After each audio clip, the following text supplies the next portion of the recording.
경제 전쟁은 외침으로 시작되었다. 그 외침은 협상 테이블이나 외교 정상회의에서 나온 것이 아니었다. 그것은 캐나다 전역의 노동자들, 기업인들, 그리고 가정의 가슴속에서 울려 퍼졌다. 도널드 트럼프가 캐나다에 대해 가장 높은 수준의 관세를 부과했을 때 그 충격은 즉각적이었다. 하지만 그가 몰랐거나 어쩌면 의도적으로 무시한 것은 이것이었다. 캐나다는 단순한 경제적 위기를 맞은 것이 아니라 생존의 기로에 서 있었던 것이다. 목표는 분명했다. 캐나다 경제를 마비시키는 것. 고요한 호수에 돌을 던지면 물결이 퍼지듯 트럼프의 관세는 캐나다 전역에 파장을 일으켰다. 관세율이 1% 오를 때마다 하나의 공장이 문을 닫고 한 명의 어부가 일자리를 잃고 한 지역사회가 붕괴 직전까지 몰렸다.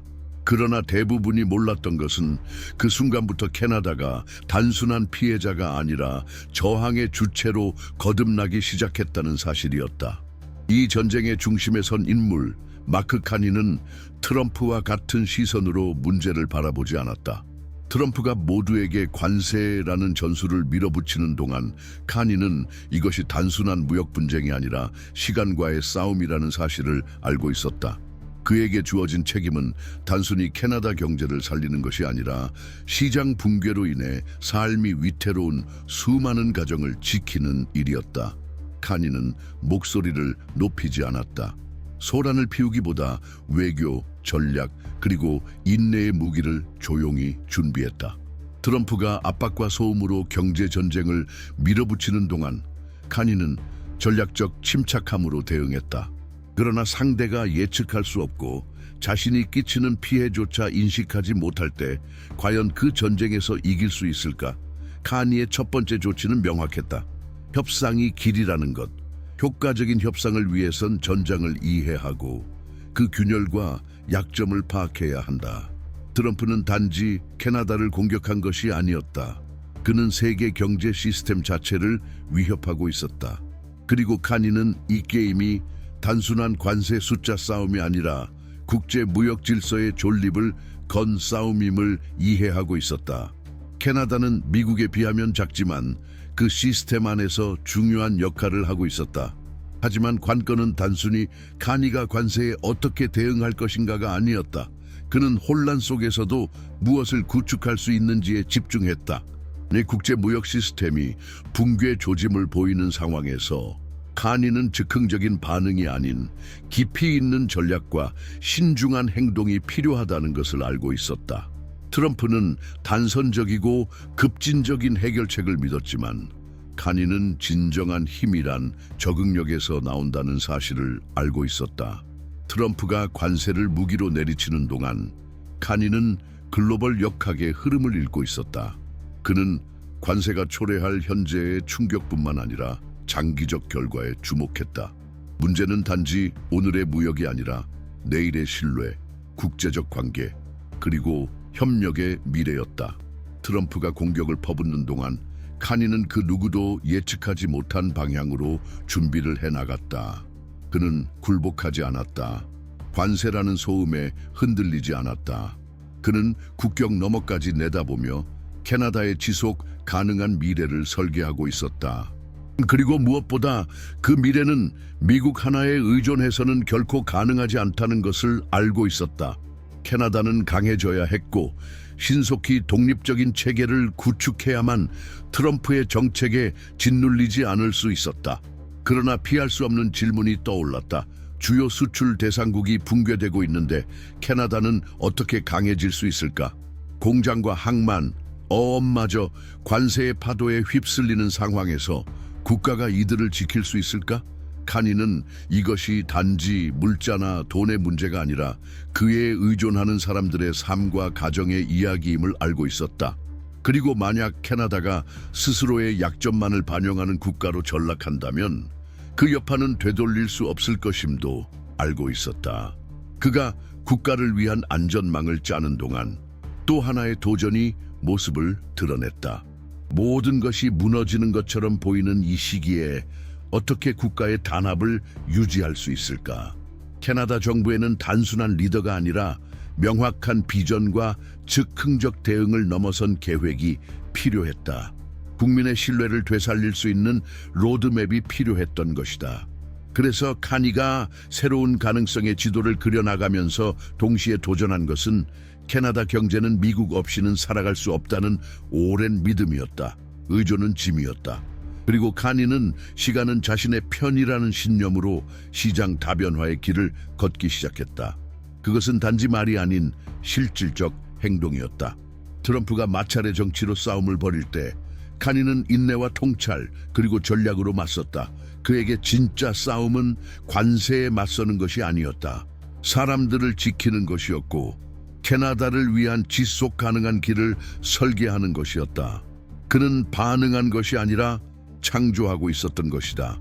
관세와 국제 무역이 변덕스러운 정부의 압박 아래 붕괴되는 혼란 속에서 수평선 너머로 분명히 떠오르는 한 가지 진실이 있다.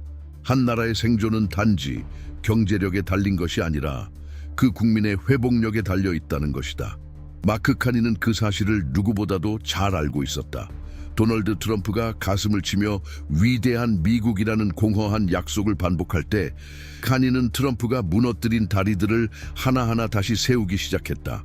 그러나 이것은 단순한 권력 싸움이 아니었다. 이는 매일 깊어지는 어려움 속에서 살아가는 수천 개의 캐나다 가정을 위한 투쟁이었다. 이들 중 많은 이들이 30살에서 65살 사이의 나이에 있으며 일부는 그보다 나이가 많고 오랜 세월의 무게를 견디며 살아가고 있다. 이들에게 무역 전쟁은 단지 숫자와 그래프의 문제가 아니다. 그것은 매일의 생존을 위한 압박이고 불확실한 경제 속에서 자녀를 키우는 고통이며 노년을 불안 속에서 맞이하는 끊임없는 두려움이다. 이들은 공장 노동자이며 어부이며 농부다. 국제무역과 외교 관계에 직접적으로 생계를 의존하는 평범한 사람들이었다. 카니가 협상을 시작했을 때 그는 단지 관세와 계약서를 다룬 것이 아니었다. 그는 이 사람들의 삶과 점점 멀어지는 미래를 위해 싸우고 있었다. 그 미래는 모두에게 멀게 느껴지지만 특히 더 그랬던 이들이 있었다. 그들은 오랜 세월 동안 비교적 안정된 국제 무역 체계 속에서 자신의 삶을 일궈온 노동자들이었다. 이들은 공장이 문을 닫으면 한 도시 전체가 죽는다는 것을 잘 알고 있었다. 멈추는 것은 기계가 아니라 꿈이었다. 한 가족을 지탱하던 소규모 자영업, 자녀에게 더 나은 미래를 선물하겠다는 희망, 이 모든 것이 관세라는 망치소리 하나로 산산이 부서진다. 카니는 그 사실을 알고 있었다. 그는 이 흐름을 되돌리지 못한다면 그 여파는 매우 깊고 오래 갈 것임을 알았다. 이것은 단순한 경제 문제가 아니었다. 사회적이고 인간적인 문제였다. 관세와 갈등은 캐나다 사회 내에 점점 더 큰 간극을 만들어냈고 점점 더 많은 사람들이 주변부로 밀려나며 다시 일어설 도구조차 잃게 만들고 있었다. 예를 들어 세인트 존과 같은 도시를 떠올려 보자. 미국 수출에 거의 전적으로 의존하는 이 도시는 새로운 관세가 부과될 때마다 점점 더 취약해졌다. 수십 년간 수많은 어려움을 견뎌온 사람들은 다시금 벼랑 끝에 서게 되었다. 30에서 60살 사이에 있는 사람들에게는 그 무력감이 더욱 뼈아프게 느껴졌다. 그들은 이미 인생의 기복을 경험했고 국가가 번영하는 것도 축소되는 것도 목격했다. 하지만 이제 무역 긴장과 끊임없는 관세의 위협 속에서 희망은 점점 멀어졌다. 그들은 카니에게 단순한 통계나 도표의 숫자가 아니었다. 그들은 삶이었고 가족이었으며 투쟁과 생존의 이야기였다. 트럼프가 장기적 결과를 고려하지 않은 채 충동적인 결정을 내릴 때 카니는 지속 가능한 무언가를 구축하기 위한 방법을 찾고 있었다.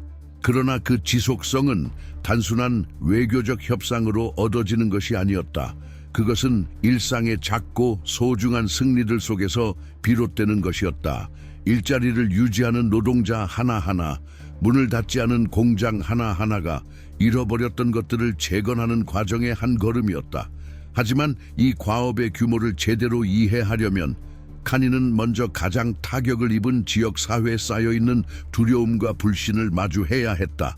그는 정치의 복도에서 아무리 훌륭한 협상을 해낸다 하더라도 진정한 힘은 결국 가장 절실하게 안정을 원하는 사람들과의 연결에서 비롯된다는 것을 알고 있었다. 이제 상상해 보라. 인생의 마지막 직장 생활을 살아가는 사람들, 즉 50살에서 60살 사이의 이들이라면 자녀에게 더 나은 미래를 남기고 싶은 마음이 누구보다 간절할 것이다. 이들에게 경제적 안정이란 단순한 추상이 아니었다. 그것은 마침내 안심하고 쉬어도 된다는 보장이자 가족에게 남겨줄 복지의 유산이었다. 그러나 이제 세계 무역은 산산이 부서졌고 무역 전쟁은 문 앞까지 밀려와 있다. 미래에 대한 의심의 그림자는 그들의 평온한 노후를 빼앗아 가고 있다. 이들의 삶은 단지 일상의 반복이 아니다. 그것은 성취와 희생의 연속이다. 그들은 캐나다가 성장하고 번영하는 시기에 삶의 황금기를 보냈다. 그러나 지금 나라가 전례 없는 경제 위기 속으로 가라앉는 것을 지켜보며 느끼는 고통은 깊고 무겁다. 카니는 그것을 이해한다. 그는 단지 무역 문제의 해법을 찾는 것이 아니다. 그는 이 위기를 매일 짊어지고 살아가는 사람들의 삶을 위한 해법을 찾고 있다. 이 복잡한 상황을 제대로 이해하려면 도널드 트럼프와 시진핑 같은 지도자들을 이해하는 것이 필수적이다. 이들의 결정이 평범한 사람들의 삶에 어떤 영향을 미치는지를 알려면 그들이 어떤 사람인지부터 알아야 한다. 그들은 무엇에 집착하는가, 어떤 전략을 쓰며 어떤 모순을 품고 있는가. 이것은 단순한 호기심이 아니라 정책의 기원을 이해하는 데 핵심적인 질문이다. 트럼프의 젊은 시절, 그의 경험, 실수와 승리, 그리고 시진핑의 권력 상승 과정과 강력한 중국이라는 미래 비전. 이 모든 것은 그들이 오늘날 글로벌 도전에 어떻게 대응하는지를 설명해 준다. 지금 무슨 일이 벌어지고 있는지, 우리는 어떻게 여기까지 왔는지, 앞으로 무엇을 기대할 수 있는지를 알고 싶다면 이들 지도자의 생애를 연구하는 것이 중요하다. 트럼프의 충동적인 행동, 선동적인 연설은 단순한 변덕이 아니다. 그것은 수십 년에 걸쳐 형성된 세계관과 전략의 결과다. 마찬가지로 시진핑의 치밀한 전략, 인내, 권력에 대한 집착과 영향력 확장 욕구를 이해하면 오늘날 국제관계의 본질을 더 명확하게 꿰뚫어 볼 수 있다.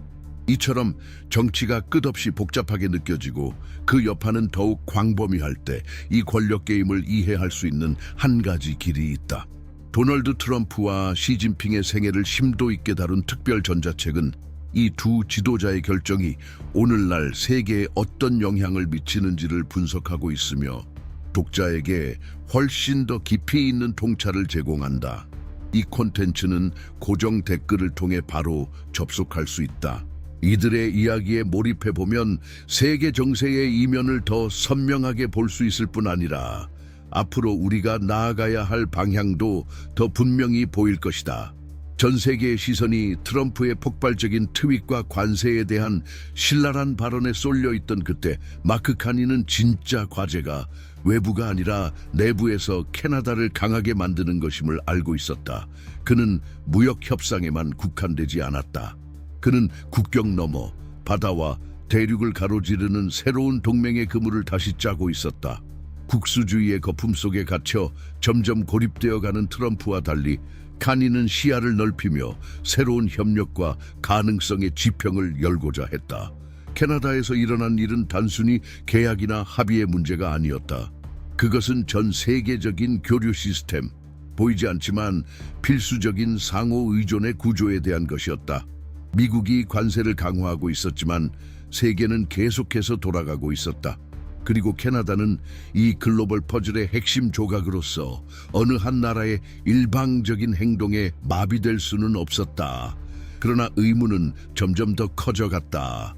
미국과의 불안정한 관계가 남긴 공백을 과연 카니의 새로운 동맹 전략이 채울 수 있을까? 그가 아무리 다리를 뻗으려 해도 결국 그 다리는 저항에 부딪히는 것이 아닐까? 그 결과의 무게는 부정할 수 없었다. 캐나다 가정에게 싸움은 회의실에서만 벌어지는 것이 아니었다. 식탁 위에서, 미래의 일자리와 생계비에 대한 걱정이 대화의 중심을 차지하고 있었다. 얼마 전까지만 해도 수출 안정성에 안심하던 이들이 이제는 위협을 실감하고 있었다. 이는 인생의 중요한 갈림길과도 같았다. 한 번 내디딘 걸음은 되돌릴 수 없었다. 카니의 첫 번째 대응이 다리를 놓는 것이었다면 그는 또 하나의 깊은 과제를 알고 있었다. 바로 신뢰를 구축하는 일이었다. 신뢰야말로 어떤 자원보다 강력한 경제의 원동력이었다. 그것 없이는 새로운 동맹이 아무리 많아도 캐나다는 앞으로 나아갈 수 없었다. 그리고 이제 책임의 무게가 그의 어깨 위에 고스란히 얹혔다. 캐나다의 주들 사이의 단합을 어떻게 유지할 것인가? 분열은 정치적 결정 하나하나로 더욱 심화되고 있었다.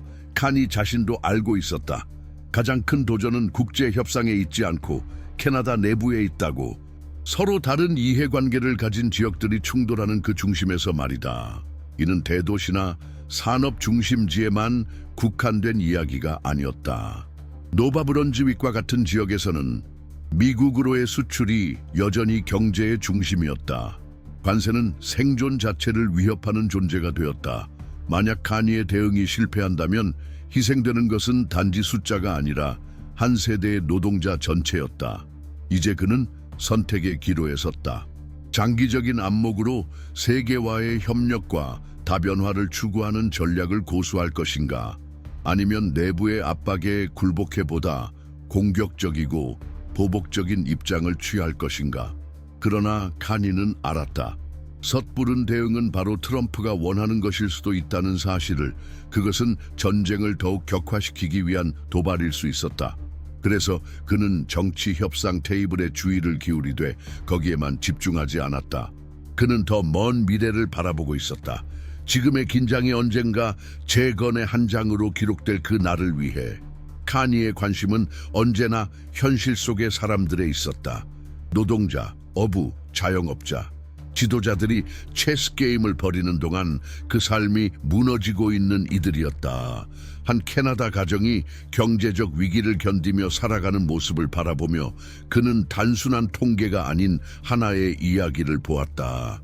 그 이야기는 들어야 했고 이해되어야 했다. 카니는 대중서사에서 배제된 사람들의 목소리가 되고자 했다. 하지만 그들의 존재야말로 경제를 움직이는 진정한 힘이었다. 그는 단순히 무역을 지키는 것이 아니었다. 그들의 존엄을 지키고 있었다. 그러나 그가 다리를 놓고 있는 사이 세상은 빠르게 변하고 있었다. 경제와 정치의 변화 속도는 머뭇거릴 틈조차 주지 않았다. 새로운 세계 질서가 형성되고 있었고 긴장은 고조되고 있었다. 새로운 금융 위기의 가능성도 점점 더 현실로 다가오고 있었다.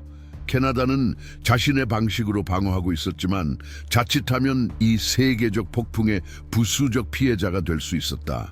카니의 행동은 많은 위험으로부터 나라를 보호하고 있었지만 더 중요한 것이 있었다. 그것은 미래를 형성할 수 있는 능력이었다. 한 나라의 미래는 단순히 지금 내리는 결정으로 정의되지 않는다.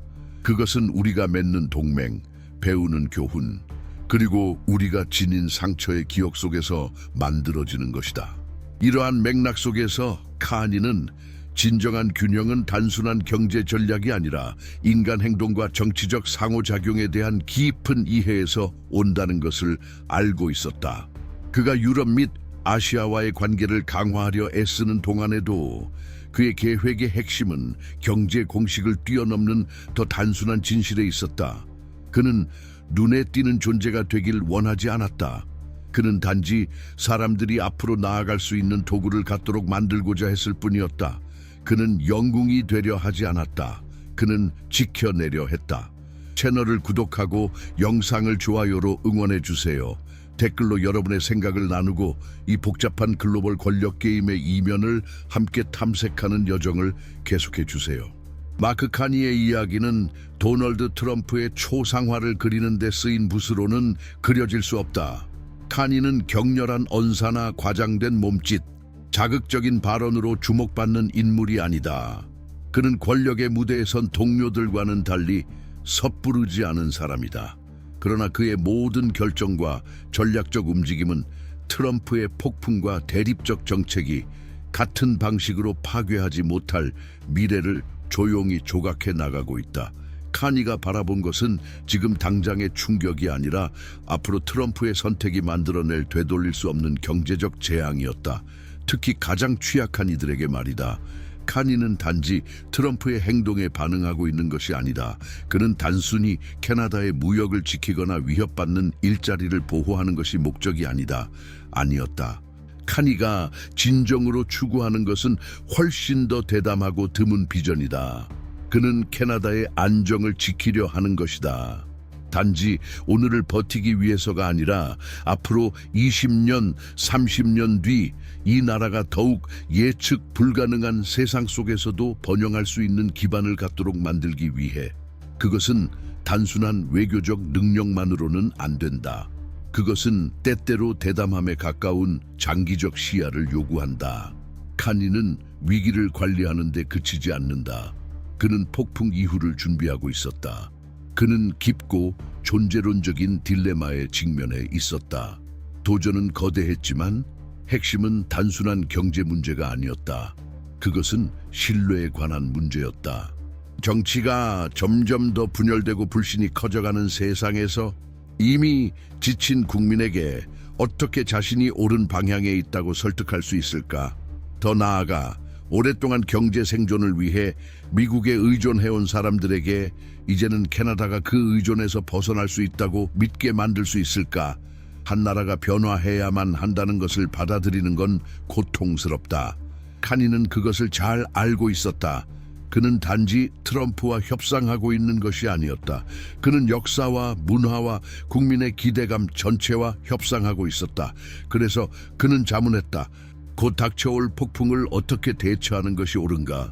최악을 예상하고 충격에 대비할 것인가? 아니면 단기적인 희생을 감수하더라도 충격을 완화할 방법을 찾을 것인가? 카니는 언론의 헤드라인에서 멀어질수록 거칠애가 아닌 진짜 해답을 찾을 시간이 늘어난다는 것을 알고 있었다. 그리고 트럼프의 예측 불가능한 성향을 감안했을 때 그가 마주한 가장 중요한 질문은 이것이었다. 이미 생존을 위해 버티고 있는 세대들을 희생시키지 않고 미래 세대를 어떻게 지킬 수 있을 것인가? 그리고 여기서 우리 자신의 삶을 돌아보게 된다. 이것은 단지 정치인의 이야기만이 아니다. 카니는 유리와 나무로 만든 회의실에서만 결정을 내리는 인물이 아니다. 그는 어쩌면 우리 모두가 각자의 삶에서 마주하고 있는 고민을 반영하는 거울과도 같다. 그는 지도자이지만 동시에 보이지 않는 고통과 압박을 안고 살아가는 인간이다. 그가 구하려는 것은 단지 경제 수치가 아니다. 그것은 불확실성 속에서 살아가는 사람들의 이야기다. 학교에 다니는 자녀를 둔 가족, 빚을 지고 있는 사람들, 건강이 위태로운 이들, 은퇴가 멀고 불안한 세대, 이들이 바로 카니가 지키려는 이들이다. 현재에 드리운 불확실성의 그림자가 이토록 다양한 방식으로 삶을 짓누를 때 우리는 과연 어떻게 미래를 바라볼 수 있을까? 트럼프가 다리를 불태우는 동안 카니는 보이지 않는 다리를 놓고 있었다. 그 다리들은 단지 국가와 국가를 연결하는 것이 아니었다. 그것은 사람들의 삶을 이어주는 다리였다.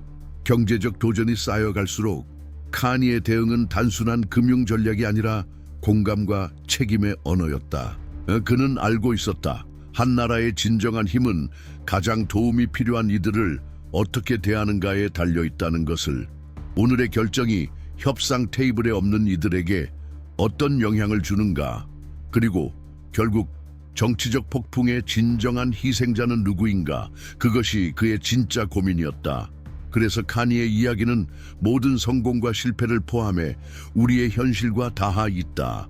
매일 갈라지는 듯한 이 세계 속에서 우리 모두는 미래를 향한 길을 찾고 있다. 국가 간의 관계는 이제 단순한 무역 합의 문제가 아니다. 그것은 생존의 문제, 정체성의 문제가 되었다. 그렇다면 누가 한 나라의 미래를 결정하는가?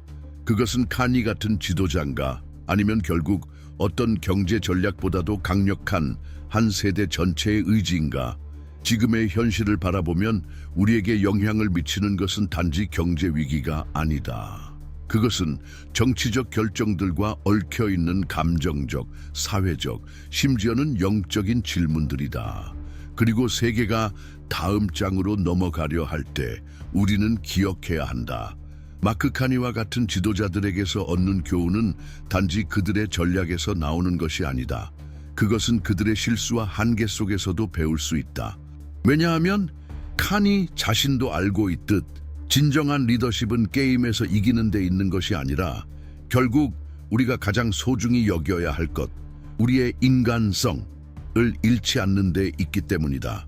도널드 트럼프는 경제 보호주의 노선을 택하며 미국이 더 이상 다리들 없이도 생존할 수 있을 것이라 믿었다. 그는 지평선을 바라보며 오직 자국의 이익만을 보았고 협력이 아닌 힘으로 성공을 이룰 수 있다고 확신했다. 그러나 마크 카니는 잘 알고 있었다. 그런 단순한 시각은 서로 얽혀있는 세계의 복잡성을 무시하는 것이었다. 무역관계는 단지 숫자로만 구성된 냉정한 계약이 아니라 수많은 사람들의 삶에 직결된 섬세한 그물망이다. 그것은 단기 이익만으로 평가할 수 없는 것이다. 그러나 카니의 머릿속을 맴도는 가장 큰 질문은 이것이었다. 캐나다는 서구 세계의 방패로 남을 수 있을까? 그리고 그렇게 하면서 자신을 잃지 않을 수 있을까? 수치상으로 보면 명확하다. 캐나다는 미국에 대한 의존도를 줄이면서 아시아와 유럽과 같은 새로운 시장을 발굴했고 그 시장들은 점점 가능성을 보여주고 있었다. 그러나 그렇다고 해서 트럼프의 관세와 수출 금지 조치들이 캐나다의 취약한 지역사회에 영향을 미치지 않은 것은 아니었다. 바로 여기에서 카니의 진짜 과제가 드러난다. 단순히 시장을 다변화하는 것만으로는 충분하지 않다. 그는 국내의 신뢰를 재건해야 했고 미국과의 경제관계에 의존해온 작은 도시들의 희망을 되살려 주어야 했다. 세인트 존과 같은 도시에서는 지역 경제가 미국 수출에 거의 전적으로 의존하고 있었다. 그러한 상황에서 관세의 도입은 단순한 경제적 계산이 아니었다. 그것은 곧 문제의 연쇄 반응의 시작이었다. 공장이 문을 닫고 실업률이 오르며 한밤중에 수많은 가정들이 고민하기 시작했다. 우리가 그려왔던 미래가 정말 가능할까? 이들에게 있어 카니의 말은 단순한 경제적 보호의 약속이 아니었다. 그것은 이미 고갈된 희망을 간신히 지탱하고 있는 마지막 기반이었다. 하지만 과연 카니는 가장 큰 타격을 입은 산업들을 글로벌 경제의 안정성을 훼손하지 않고 보호할 수 있었을까? 국가 간 무역의 세부 사항에 집중하다 보면 각 숫자 뒤에 얼마나 많은 삶이 흔들리고 있는지 잊기 쉽다. 카니는 알고 있었다. 트럼프의 경제 정책은 주로 자신의 현실을 바꾸기 힘든 이들에게 더 큰 충격을 주고 있었다. 그러나 그는 인간의 본성에 대한 깊은 이해를 갖고 있었다. 한 국가는 국민이 스스로 번영할 수 있다고 믿을 때에만 진정으로 번영할 수 있다는 것을, 매일의 작은 승리들이 쌓여 앞으로 나아갈 수 있는 신뢰를 만들어내는 것이 중요하다는 것을, 그래서 카니에게 있어 진짜 도전은 단지 무역을 지키는 것이 아니었다. 캐나다 내부의 신뢰와 단합을 다시 세우는 것이었다. 이러한 맥락 속에서 트럼프의 정책은 더욱 받아들이기 어려운 것이 된다. 점점 강화되는 보호무역주의는 단순히 캐나다 무역에 대한 위협이 아니다. 그것은 글로벌 협력이라는 개념 자체를 위협하는 것이다. 트럼프는 미국이 고립되어도 괜찮다고 믿고 앞으로 나아갈 수 있다고 생각한다. 그러나 그는 단순한 진실 하나를 무시하고 있다. 서로 깊이 연결된 이 세계에서 고립은 환상이라는 사실이다. 그는 자신이 정원을 쥐고 있다고 믿는다. 자신의 결정이 절대적인 영향력을 가질 것이라 생각한다. 그러나 그가 승리라는 단어에 집착하는 동안에도 세계는 그를 중심으로 진화하고 있다. 바로 이 지점에서 카니의 캐나다는 가장 중요한 수를 두기 시작한다. 그것은 적응이다. 그러나 수동적인 적응이 아니라 전략적 적응이다. 단순한 권력 개념을 거부하고 새로운 서사로 캐나다를 묶는 일이다. 단지 동맹국을 늘리는 것만으로는 부족하다. 국가를 하나로 묶을 수 있는 서사, 그것이 진짜 힘이다. 흥미로운 사실이 있다. 지난 수십 년간 자국의 안전을 핑계로 스스로를 고립시킨 국가들은 세계의 영향력을 행사할 능력을 잃어왔다. 이제는 경제력이나 군사력만으로 강국이라 불릴 수 없다. 진짜 힘은 협력에서 나오며 세계 속에서의 책임을 인식하고 단기적 이익을 넘어선 장기적 시야를 가질 수 있을 때 진정한 국가의 힘이 드러나는 것이다. 카니가 다변화 전략을 이어가는 가운데 그는 알고 있었다. 캐나다는 단지 새로운 경제 시대에 게임에 참가하고 있는 것이 아니다.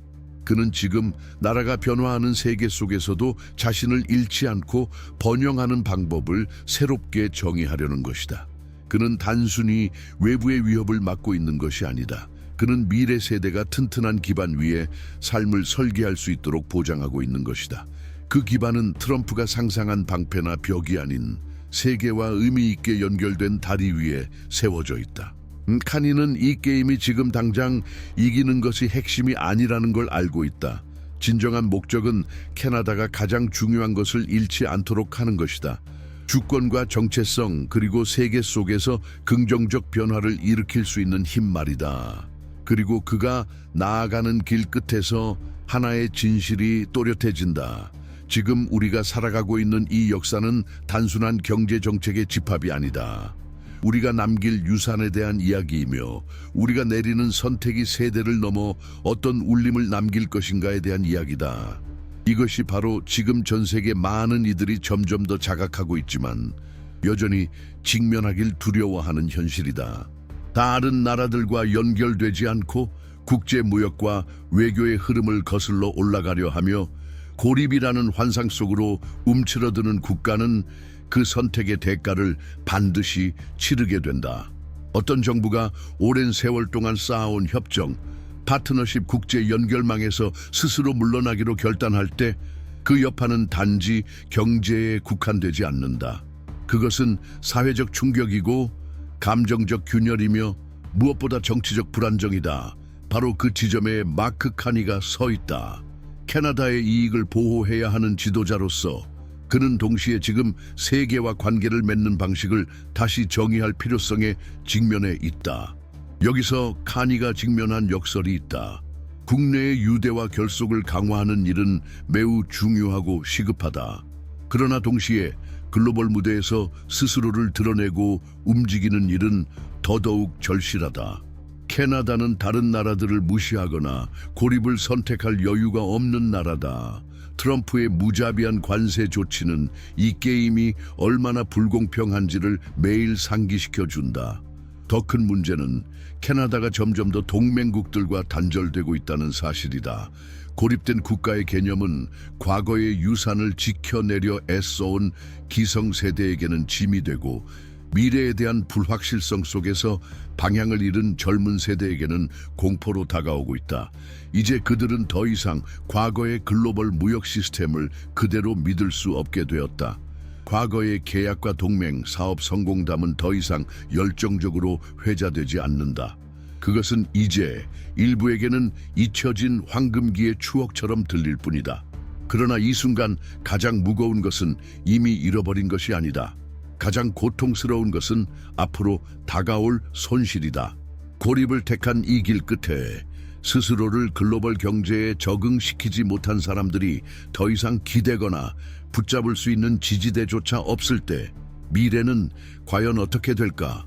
세계가 돌고 기존에는 주변부로 여겨졌던 지역들이 새로운 권력의 중심으로 떠오르는 지금 카니는 명확히 알고 있다.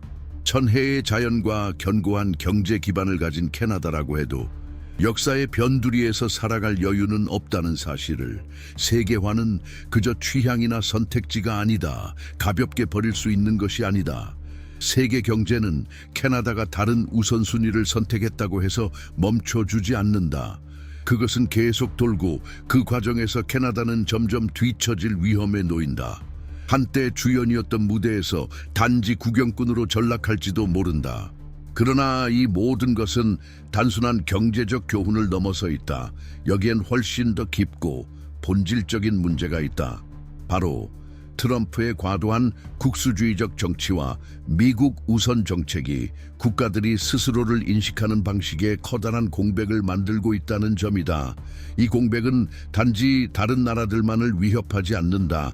미국 내부에 있는 사람들조차 점점 더 분열과 긴장 위에 세워진 국가의 압력을 느끼기 시작했다. 이 충격은 머지않아 불가피하게 현실이 될 것이다. 그리고 그 여파는 단지 경제적 고통으로 끝나지 않을 것이다. 그것은 곧 국가의 정신과 정체성에도 상처를 남기게 될 것이다. 현실은 날이 갈수록 더 강한 힘으로 우리 앞에 다가오고 있다. 과거에는 단지 뉴스 속의 소음처럼 들리던 것들이 이제는 거리에서, 가정에서, 일상적인 대화 속에서 직접적으로 느껴진다. 도널드 트럼프와 같은 권력자의 결정은 더 이상 단순한 정치적 논쟁거리가 아니다. 그것은 우리 삶의 조직 안으로 깊숙이 세우며 들었다. 우리가 입는 옷, 우리가 먹는 음식, 우리가 잃어버리는 것들, 이 모든 것이 이제 소수의 선택이 다수에게 남긴 흔적을 담고 있다. 그리고 이런 현실 앞에서 우리는 피할 수 없는 질문과 마주한다. 우리는 어떻게 우리 자신으로 남을 수 있을까? 냉소와 무관심, 무력감에 무너지지 않으려면 어떻게 해야 할까? 마크 카니에게 그 해답은 선동적인 연설이나 단순한 공식 속에 존재하지 않는다. 그것은 우리가 세상 앞에서 어떤 자세로 설 것인가에 대한 선택에서 비롯된다. 이제 이 새로운 국제 질서의 판에서 캐나다는 방관자에 머무를 수 없다. 스스로의 길을 주체적으로 개척하는 주인공이 되어야 한다. 단호함과 동시에 역사적 인식을 갖춘 자세로 말이다. 그것은 단지 무역협정의 조항을 해석하거나 관세의 논리를 이해하는 것을 넘어선다. 그것은 섬세한 감각, 장기적인 시야, 그리고 지금의 세계를 실질적으로 형성하고 있는 인물들에 대한 통찰을 요구한다. 왜냐하면 지금 우리가 마주한 것은 단순한 국가 간 계약이 아니기 때문이다. 그것은 서로 다른 세계관의 충돌이며 서사를 둘러싼 싸움이다. 그리고 그 세계관은 각 지도자의 개인사, 생애의 궤적, 성장의 흔적 속에서 자라난다. 도널드 트럼프와 시진핑은 공허 속에서 결정을 내리는 존재가 아니다.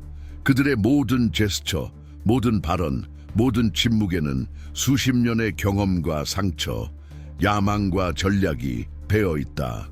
그래서 오늘을 제대로 이해하려면 우리는 단순히 사건을 좇는 것에 그쳐서는 안 된다. 우리는 결정 뒤에 서 있는 얼굴들을 바라보아야 한다.